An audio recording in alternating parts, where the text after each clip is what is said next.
We are now talking to Cowboys and Suns play-by-play broadcaster, Kevin Ray. Kevin, what's going on, man? Gentlemen, how we doing?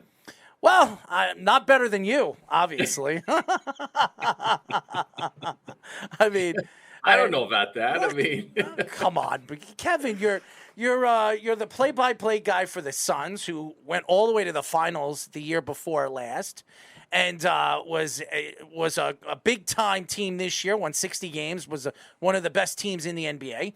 And then you watch the Cowboys completely lay up a dud in the playoffs last year.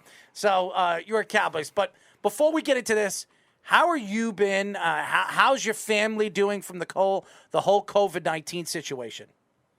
yeah, we are great. Thank you for asking. Like everybody else, everybody dealing with challenges, but all things considered, knock on wood, nobody was impacted too severely by it. And like everybody else, we're all feeling very happy to be on the other side of it as much as we can. We know that it's still out there and there's new variants and stuff, but it's good to be kind of back to business as normal right now and looking forward to, another great season.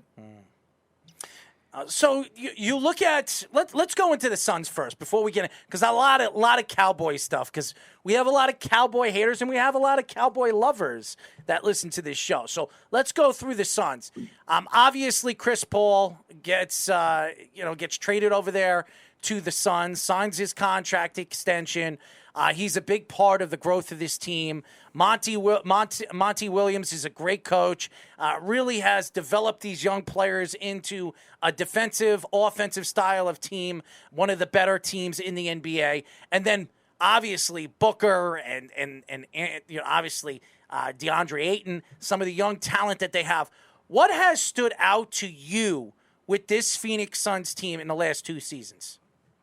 Well, I think it's just, how much they have really rallied around one another. And it sounds cliche, but it's probably one of the greatest things that gets overlooked for people in sports and most certainly for fans. But the delicate chemistry that is needed in order to be successful. And this is a group of guys that was put together by James Jones and Monty Williams. They love hooping. They love playing, with and for one another. They're great friends off the court, and that chemistry has gone a long way in, helping launch them to, two incredibly successful seasons. Obviously, this past year, they wound up well short of what the final goal was. But by and large, you've got great young core pieces. I mean, we've got 4 or 5 guys who are 25 years or younger who are part of that main core. And James Jones, has proven to be a very adept general manager, executive of the year. I guess now 2 seasons ago, there was so much basketball played in an 18-month span. You kind of remember, it's like, oh, that's right, it was 2 years ago. Yep. But yeah, just good people, guys who love to ball, and guys who continue to work on their craft and try to get better for the next season. So you, in those 2 seasons, one with the NBA Finals run and then last year with the historically good regular season that they had, what were those experiences like, broadcasting those games and covering the team the way you did? Well, it goes without saying, when you're a play-by-play guy, I mean, that's what you live for. That's what you love. And considering the long drought of a decade plus that the Suns team went through without going into the playoffs, and you really appreciate and enjoy night in and night out feeling like your team has a chance to win. And look, taking nothing away, one of the first people that I spoke to when I got into the play-by-play seat was Ralph Lawler, a longtime television voice for the Los Angeles Clippers. Absolutely, tremendous gentleman. And, we all know how many years the Clippers went before they started winning. And I just felt that he could provide some great input for me. And he did. He just said, really told me, kind of what I knew deep down, but he reinforced, which is, look, we're blessed to be in the position we're in. We're, one of 30 guys who get to do this job. And what I do is not work. I grew up on a farm working for my uncle in construction, so I know what work is. And so getting to call an NBA or an NFL game is not work, man. It is an absolute joy and a pleasure. And you just take, you took each night back in those losing seasons and you just try to compartmentalize and just say, tonight might be the night. What kind of special performance am I going to see? Is it going to be a special team performance?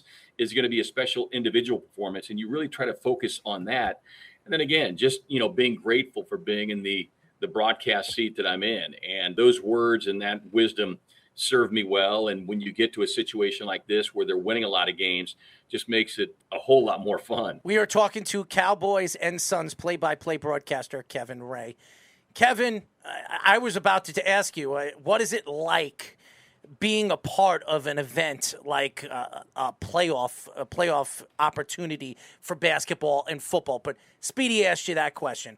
But my question to you is, when you look at the game of basketball for what it was when you started being a broadcaster, what has become more different of watching the games and broadcasting and doing the play-by-play from the games then until now? Yeah, I think it goes without saying, we've all seen how prevalent the three-point shot has become. I mean, I think back to those great Mike D'Antoni teams with Steve Nash, a two-time MVP, Amari Stoudemire, and a team that got to the conference finals and came up short, a few times, but how dynamic they were offensively.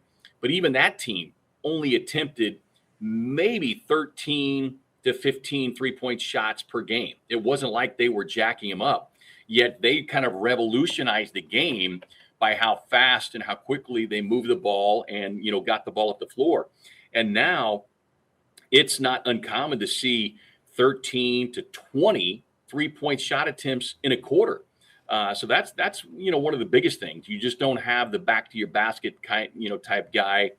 You really do play outside in with most all of your offense being behind that 3-point line. And the way that analytics has really changed the view and strategy from coaches. And as a result, as a broadcaster, you're calling the game differently than you did 10 years ago, just for those very reasons.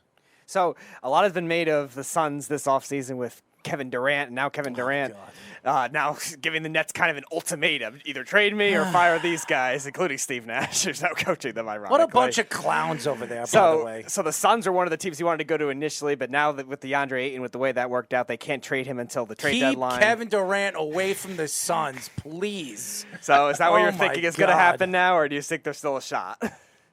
Man, I have no idea. That is way above my pay grade. A lot of people were saying in July with the trade deadline it was going to happen. And there's a lot of rhetoric going on right now. And, we all know that the discussion between KD and the owner and the way that went down. All I know is if the Suns do run it back with their current roster, I feel very confident about them, being successful again this season. And look, it goes without saying, Kevin Durant is one of the top 5 players on the planet. I mean, just hands down. So he's going to make your team better. I think what everybody has continued to look at, and for Suns fans, just in talking to a lot of them, the underlying concern is if you were to pull the trigger on a deal like that, what are you having to give up? And if you give up so much for him, do you really have enough, even considering how talented he is, to then contend for a championship? And I think that's what, James Jones, and for that matter, any GM of a team that is considering that move really has to take a close examination of, because there's certainly no guarantee that he's going to bring a title with you. And if you gut your team, if you send out 5 or 6 of those core players that I'm talking about who are 25 and younger, you are really shrinking your window of success. And I think those are the things that they're weighing right now. If they want a circus, they make the trade. I mean, because there are a bunch of clowns over there. Kyrie Irving is a clown. Kevin Durant's a clown, and Ben Simmons is the biggest clown of them all. Okay, 3 clowns running, and by the way, 3 talented clowns, but clowns won't work over there, and it doesn't matter where they go. If Kyrie goes to the L.A. Lakers, it's not going to make them any better. If Kevin Durant goes over to the Suns, he's going to ruin that team. And if Ben Simmons stays over there with the Nets, well, he'll probably just sit there and collect his money. So they're just a bunch of clowns over there. And I'm right over here, and I know all the Brooklyn fans over here are probably telling me I don't know what I'm talking about. But look at what the Suns did last year, and look at what the Nets did. I don't want to hear that they weren't healthy. You had Kyrie healthy, and you had Kevin Durant healthy. You should have beaten the Boston Celtics. I'm sorry. As good as the Boston Celtics are defensively, you have 2 of the top 10 players in the league. You should be winning. So it tells me that they don't work together, and they're a bunch of clowns. So trade them away. But anyways, that's all hearsay or something else that we could talk about another time.